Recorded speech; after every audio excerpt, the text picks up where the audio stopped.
Okay, here are a few questions from the review guide that people have been asking about.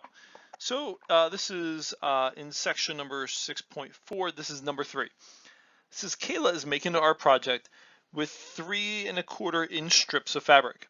Shows a strip of fabric that is 4 inches long. So you can see this whole strip of fabric goes to 4 inches. So the question is, how many pieces can she cut from her strip of fabric? So we're looking for 3/4 of an inch. So our first piece is going to be right here. So you see what I did? I counted 1/4, 2/4, 3/4, and then I cut my piece.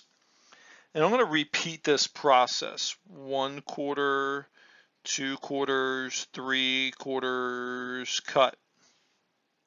So I have 2 pieces. So I got my 1/4, I got my 2/4, and then I'm at my 3/4, and I'm going to cut.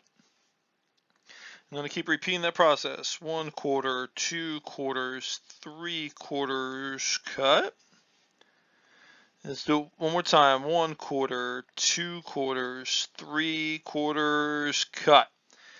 So then we count how many pieces we have. So we have 1 piece, 2, 3, 4, and 5. Notice we have this little leftover piece.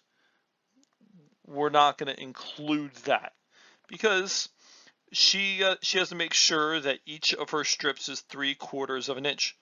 So how many pieces can she make? She can make 5 pieces. There's a little left over, but we're not going to include that. We're looking for 5 pieces.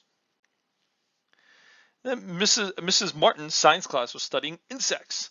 They found a caterpillar that measured 2.5 inches in length. How many centimeters long was it?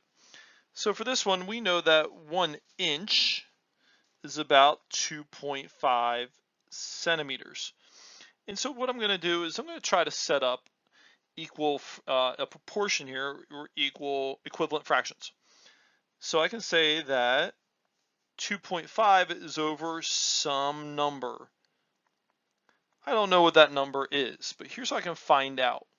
So what I can do is I can do 1. I know 1 times 2.5 gives me 2.5. So what I'm going to do is I'm going to do 2.5 in my denominator times 2.5. So let's go ahead and double check that in the calculator. Yikes, Spikes, I got people sending me all kinds of stuff right now.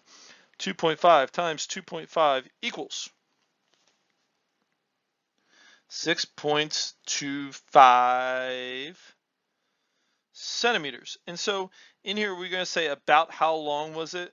My best option is going to be C. That's going to give me the closest number to what I estimated originally.